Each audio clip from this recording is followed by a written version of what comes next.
From the Universal Tarot. 15. The Devil. To fully appreciate the symbolism of the Devil card, it's helpful to compare it to the Lover's card. They are linked numerically as well as symbolically. The Devil card is 15. 1 plus 5 equals 6, the number of the Lover's card. The angel blessing the lovers is here replaced by a gloating devil. The shining mountain of the lovers is replaced by a black perch for the devil, to which he has chained his captives. The woman and man were given free choice in the Lover's card, but here they have made their choice. They have turned toward the darkness and away from their better natures. They begin to take on demonic shape with horns and tails. Their tails symbolize the corruption of the lover's paradise. The woman's tail tipped with fruit and the man's tipped with fire represent the fruiting tree of knowledge and the flaming tree of life. The devil himself is part human, part beast. His bat wings symbolize his hatred of the light. His talons and claws show his predatory nature, and his horns and goat legs represent his bestial appetites. The inverted pentagram on his forehead symbolizes that the best of humanity is reversed in this plane, and perhaps lost altogether. The inverted torch in the devil's left hand douses the divine light in the infinite darkness of despair. Universal message. The power of greed and desire can be terrifying, binding you with chains of compulsion and obsession. Choose to fight against the darkness. From the Initiatory Tarot of the Golden Dawn. The Devil. The 15th key. The 26th path. The magical title of this card is the Lord of the Gates of Matter, the child of the forces of time. The path of the devil runs between Hod, the seat of the intellect, and Tifereth, the center of the solar consciousness. It is the sovereignty and beauty of material, and therefore false, splendor. Soul acting through Capricorn upon Mercury. This card is not to be viewed in Christian terms of evil. The devil is here represented as the ruler of manifested form. Capricorn, the earth sign attributed to this path, is ruled by Saturn, hence Bina. Thus, the sign symbolizes both the higher and the lower. As William Butler Yeats's Order's name implied, Demon est Deus inversus. The devil is God inverted. The devil is an illusion, a veil. On this path one must learn not to take what is seen in the material universe as truth. Our distorted perceptions of the world and what we call reality is in fact a blind. The figure of the devil is rather comical and should provoke us into laughter. The path of the devil must be traversed before the initiate can reach Tifereth, the sphere of the resurrected one. The Yetziratic text describes this as the path of the renewing intelligence. Only through the proper understanding of the devil can one gain new insights and fresh understanding of the beauty of Tifereth. The various parts of the devil's body suggest the elements of the physical universe.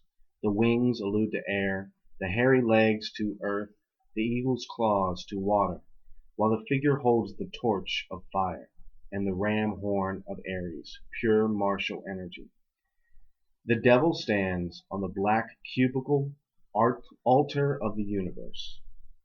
Interpretation in a tarot reading. Materiality, material force, material temptation, sometimes obsession, especially if associated with the lovers.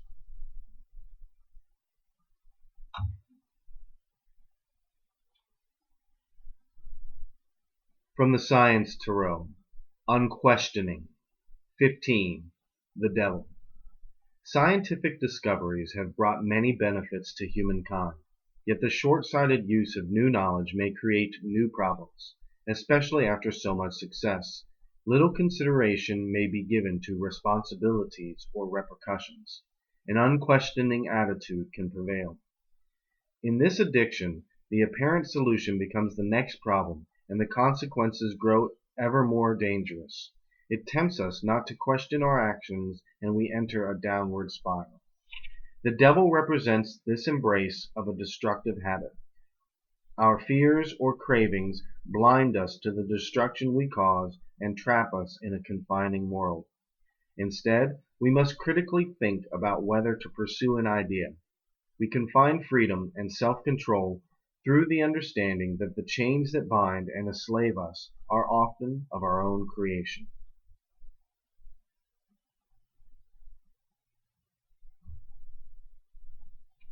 From the Tarot of Shadows, Arcana 15, Asmodeus. Asmodeus is a character assumed to be derived from Iranian mythology, where Ashmadeva is the demon of rage and lust, as well as one of the constituents of the supreme triad of evil. Asmodeus is also known as the king of demons, and at times he is identified with Satan. His name possibly comes from the Hebrew shamad, to destroy. The Greeks sometimes identified him with Apollyon the destroyer. In the Talmud, Asmodeus is known as the spirit of marital unhappiness and jealousy. Legend has it that Asmodeus and the serpent that tempted Eve are one and the same. Asmodeus is one of the most powerful and notorious demons. He is the evil spirit of lust, fornication, jealousy, revenge, hatred, and destruction. He is the boss for all gambling houses in hell. A prince of the incubus and succubus, Asmodeus is the fifth of the 10 archdemons in Kabbalah. Occultists consider him as one of the moon demons. Asmodeus has the head, neck, and torso of a man, but occasionally he substitutes his human head with that of a bull. This allows him to be forceful and cold-blooded, traits which he puts into use during financial and business dealings. His snaky tail indicates that he is an experienced man well versed in carnal pleasures, a lover who enjoys an active sex life.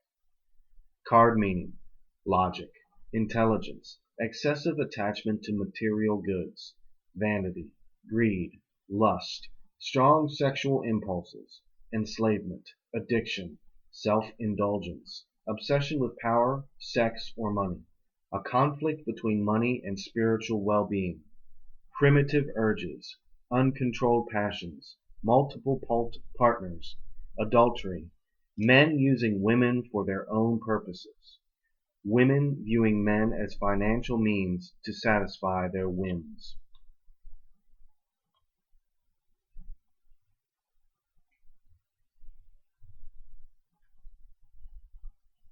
From the Osho Zen Tarot, 15, Conditioning. This card recalls an old Zen story about a lion who was brought up by sheep and who thought he was a sheep until an old lion captured him and took him to a pond, where he showed him his own reflection.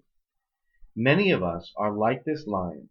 The image we have of ourselves comes not from our own direct experience, but from the opinions of others. A personality imposed from the outside replaces the individuality that could have grown from within. We become just another sheep in the herd, unable to move freely, and unconscious of our own true identity. It's time to take a look at your own reflection in the pond and make a move to break out of whatever you have been conditioned by others to believe about yourself. Dance, run, jog, do gibberish, whatever is needed to wake up the sleeping lion within. Unless you drop your personality, you will not be able to find your individuality. Individuality is given by existence. Personality is imposed by the society.